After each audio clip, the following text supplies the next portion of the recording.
আসসালামু আলাইকুম রহমতুল্লাহ। স্বপ্নে খুঁজে চ্যানেলটিতে আপনাদের সবাইকে স্বাগতম। আশা করি আল্লাহর রহমতে আপনারা সবাই ভালো আছেন। আজকে আমি আপনাদের এমন একটি দেশ সম্পর্কে জানাবো যে দেশটি আমাদের বাংলাদেশের পার্শ্ববর্তী একটি দেশ। এই দেশ আমাদের বাংলাদেশের পার্শ্ববর্তী দেশ হওয়া সত্ত্বেও আমাদের বাংলাদেশের মানুষ এই দেশটির ব্যাপারে খুব কমই তথ্য জানেন। আমি যে দেশটির কথা বলছি এ দেশকে স্বর্ণ মন্দিরের দেশ বলা হয়। একটি সময় এই দেশটি ছিল দক্ষিণ পূর্ব এশিয়ার সবথেকে ধনী দেশ, কিন্তু জাতিগত সংঘাত ও যুক্তরাষ্ট্রের অর্থনৈতিক নিষেধাজ্ঞার কারণে এই দেশটি আজ বিশ্বের অন্যতম দরিদ্র একটি রাষ্ট্রে পরিণত হয়েছে। আপনারা হয়তো বুঝে গিয়েছেন আমি কোন দেশের কথা বলছি। যদি না বুঝে থাকেন তাহলে শুনুন। বলছিলাম দক্ষিণ পূর্ব এশিয়ার দেশ মিয়ানমারের কথা। আজকের ভিডিওতে আমরা মিয়ানমার দেশ সম্পর্কে সকল জানা অজানা ও প্রয়োজনীয় তথ্য সম্পর্কে জানবো, যা আপনি এর পূর্বে অন্য কোথাও শুনেননি। ভিডিও শুরু করার পূর্বে আপনি আমাদের চ্যানেলে নতুন হয়ে থাকে চ্যানেলটি সাবস্ক্রাইব করে পাশে থাকা বেল আইকনটি অন করে রাখুন। তাহলে চলুন জেনে নেই মিয়ানমার দেশ সম্পর্কে এবং কিভাবে মিয়ানমার ধনী রাষ্ট্র থেকে গরিব রাষ্ট্রে পরিণত হলো। মিয়ানমার এই দেশটির সরকারের নাম Republic of the union of Myanmar. এই দেশটি এশিয়া মহাদেশের দক্ষিণ পূর্বে অবস্থিত। মিয়ানমারের পশ্চিমে বাংলাদেশ, উত্তর পশ্চিমে ভারত ও উত্তর পূর্বে চীন, পূর্ব ও দক্ষিণ পূর্বে লাওস ও থাইল্যান্ড, দক্ষিণ পশ্চিমে এবং দক্ষিণে বঙ্গোপসাগর ও আন্দামান সাগর অবস্থিত। এই দেশটির পূর্বে নাম ছিল বার্মা, কিন্তু 1989 সালে দেশটির নাম পরিবর্তন করা হয়। বার্মা থেকে মিয়ানমার রাখা হয় এ দেশটির নাম। এ দেশটির প্রতিবেশী দেশগুলো হলো চীন, ভারত, বাংলাদেশ, থাইল্যান্ড এবং লাওস। মিয়ানমার দেশের সাথে বাংলাদেশের 271 কিলোমিটার সীমান্ত রয়েছে। এ দেশটির মোট আয়তন 6,76,552 বর্গ কিলোমিটার। আয়তনের দিক থেকে মিয়ানমার আমাদের বাংলাদেশের থেকেও প্রায় 4 গুণ বড়। এ দেশের মোট জনসংখ্যা প্রায় 6 কোটি। মিয়ানমার দেশের মোট জনসংখ্যার প্রায় 25 লক্ষ মানুষ মুসলিম।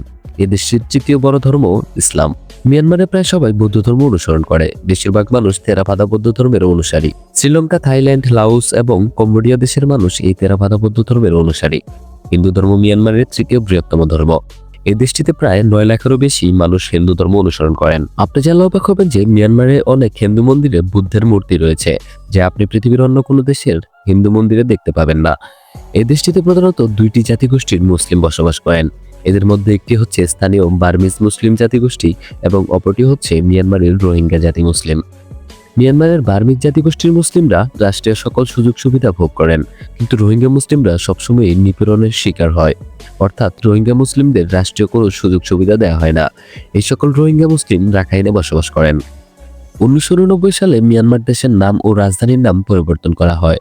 পূর্বে এই দেশের রাজধানীর নাম ছিল রেঙ্গুন। রেঙ্গুন থেকে ইয়াঙ্গুন রাখা হয় এ দেশের রাজধানীর নাম। এরপর শুধু নামই নয়, ভৌগোলিকভাবে এ দেশের রাজধানী পরিবর্তন হয়েছে। মিয়ানমারের প্রধান শহর বা রাজধানীর নাম নেপিডো। বলা হয়ে থাকে নেপিডো পৃথিবীর সব থেকে উদ্ভট শহর। বিশাল আয়তনের এই শহরে মানুষের বসবাস খুবই কম। এজন্য এই শহরটিকে ভুতুড়ে শহর বলা হয়। নেপিডো নামের অর্থ রাজাদের বাসভূমি। 2002 সালে নেপিডো শহরের কাজ শুরু করা হয়। মিয়ানমারের রাজধানী নেপিডো শূন্য থেকে গড়ে তোলা হয়েছে অত্যন্ত গোপনে। কিন্তু আপনি জানলে অবাক হবেন যে মিয়ানমার দেশের সরকার জনগণকে 2005 সালে নতুন রাজধানী নেপিডো শহরটির কথা জানায়। অর্থাৎ 2005 সালের পূর্বে মিয়ানমার দেশের মানুষ তাদের দেশের নতুন শহর নেপিডো সম্পর্কে জানত না। 2006 সালের মার্চ মাসে মিয়ানমারের সরকার নেপিডো শহরকে রাজধানীর মর্যাদা দেয়।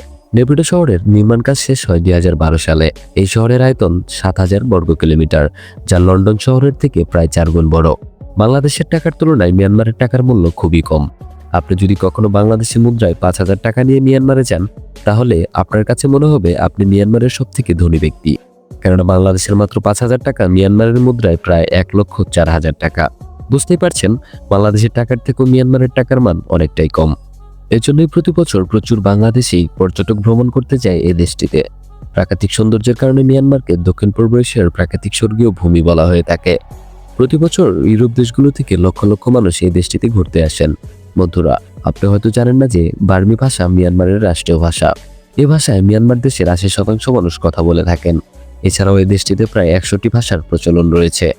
মিয়ানমার দেশের বৃহত্তম শহরের নাম ইয়াঙ্গুন। এটি পূর্বে রেঙ্গুন নামে পরিচিত ছিল। এই শহরে প্রায় 70 লক্ষ মানুষ বসবাস করেন। এই শহরটি মিয়ানমারের বাণিজ্যিক শহর। মিয়ানমারের বেগান শহরে 13,000-এরও বেশি বৌদ্ধ মন্দির রয়েছে। এই শহরটি সোনালী শহর নামে পুরো বিশ্বে পরিচিত। মিয়ানমারে প্রচুর বনাঞ্চল রয়েছে। এই দেশের প্রায় 49% ভূমি জুড়ে বনাঞ্চল অবস্থিত।